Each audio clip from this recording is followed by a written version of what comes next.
Breaking news Moinabad farm house drugs కేసులో SIT దర్యాప్తును వేగవంతం చేసింది. ఈ కేసులో పార్లమెంట్ సభ్యుడు పుట్ట మహేష్ కుమార్ చుట్టూ ఉచ్చు బిగుస్తోంది. ఎంపీ పుట్ట మహేష్ కుమార్ ఇప్పటికే అరెస్ట్ అయిన ముగ్గురు ప్రధాన నిందితులతో కలిపి విచారించాలని సిట్ నిర్ణయించింది.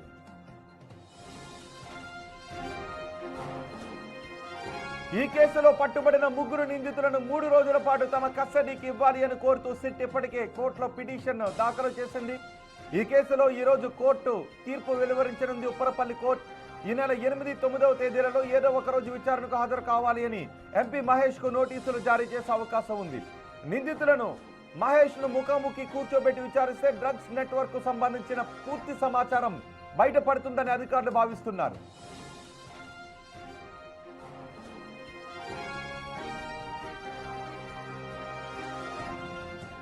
గతంలోనే విచారణకు రావాలని సిట్ నోటీసులు ఇచ్చినప్పటికీ పార్లమెంటు సమావేశాల కారణంగా మహేష్ గడువు కోరారు.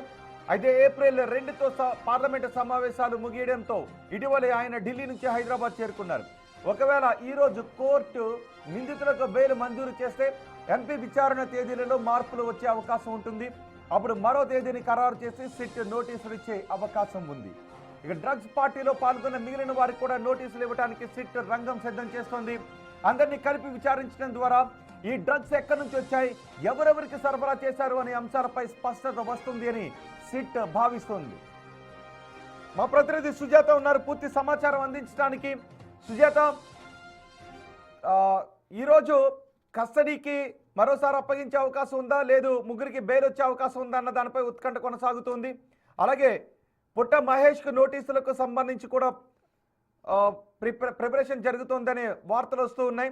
సో ఈరోజు కోర్టులో ఏం జరగబోతోంది, ఎటువంటి ఎక్స్పెక్టేషన్తో ఉన్నారు లాయర్లు? Rohit, Moinabad farm house drugs కేసుకి సంబంధించి ఇప్పటికే డ్రగ్ పార్టీలో పాల్గొన్నటువంటి వాళ్ళు, డ్రగ్ పాజిటివ్ వచ్చినటువంటి వాళ్ళని నోటీసులు జారీ చేసి సిట్ విచారించింది. అయితే ఈ కేసులో ప్రధానంగా ఉన్నటువంటి 12 మందికి సంబంధించి ముగ్గురిని రిమాండ్కి పంపించడం, ఆ తర్వాత మరో 9 మందికి నోటీసులు ఇచ్చి విచారించింది. అందులో కేవలం 8 మంది మాత్రమే సిట్ విచారణకి హాజరయ్యారు.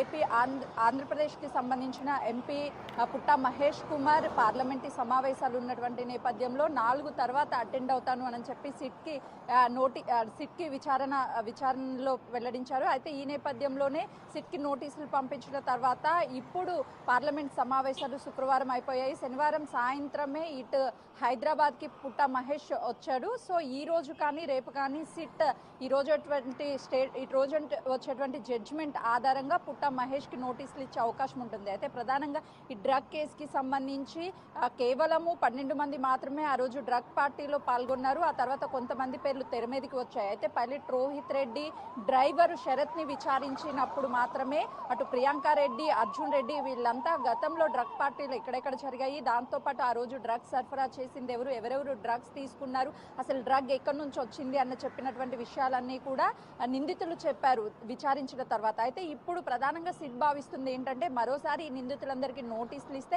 కస్టడీలోకి నిందితులు ముగ్గురు కూడా ఇప్పటికే జ్యుడిషియల్ రిమాండ్లో ఉన్నారు. ఈరోజు కస్టడీ పిటిషన్ ఒకవైపు కోర్టులో ఉంది, మరోవైపు బెయిల్ పిటిషన్ కూడా ఉంది. కాబట్టి సో ఖచ్చితంగా కస్టడీకి ఇస్తే అందరికీ నోటీసులు ఇచ్చి అందరినీ కలిపి విచారించేందుకు సిట్ రంగాన్ని సిద్ధం చేసిందనే చెప్పుకోవచ్చు. అయితే వీళ్ళని విచారించడం వల్ల ఇంకా తెర వెనక ఎవరున్నారు, ఆ రోజు డ్రగ్ పార్టీ జరిగేటువంటి ముందే కొన్ని చోట్ల వీళ్ళు పార్టీలకి అటెండ్ అయినట్లు అటు సిట్ గుర్తించింది. కాబట్టి ఎక్కడెక్కడ పార్టీలు కేవలము సుజాత పుట్ట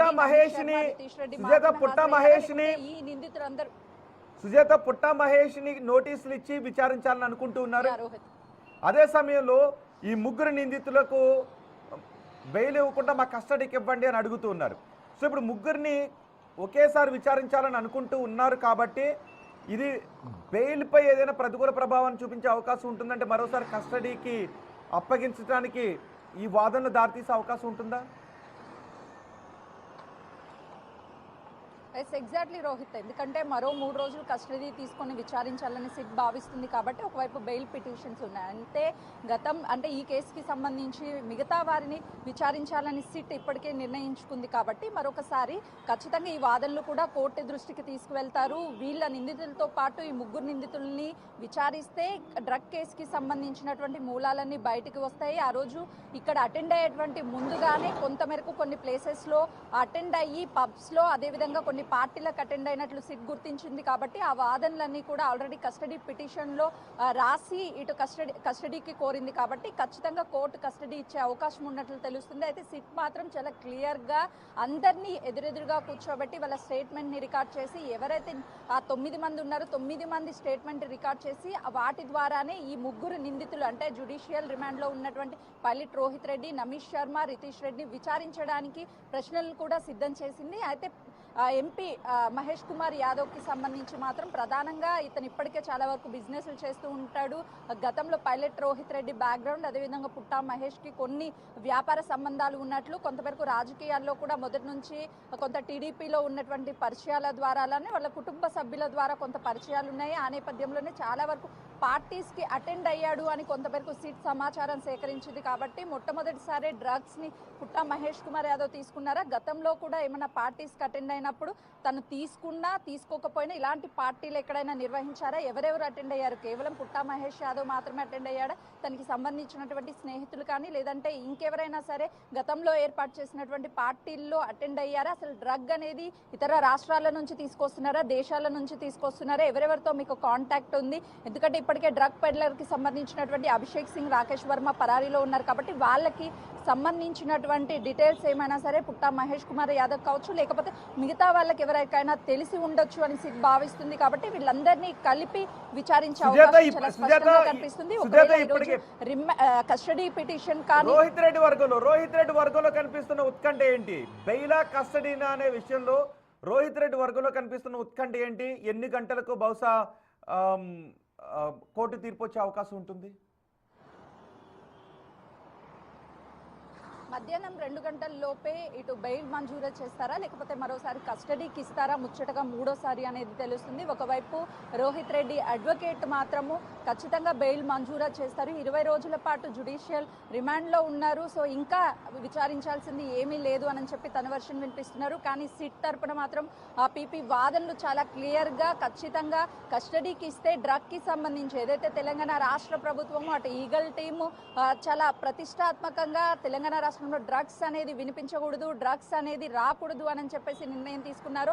దానికి అనుగుణంగానే మంచి జరిగేటువంటి విధంగానే డ్రగ్స్ మూలాలన్నీ కూడా రూపుమాపడానికి ఈ నెట్వర్క్ ని మొత్తం కూడా కనిపెట్టడానికి ఇది ఒక పెద్ద అవకాశంగానే అటు సిట్ భావిస్తుంది కాబట్టి ఈ వాదనలన్నీ కూడా వినిపించబోతున్నారు.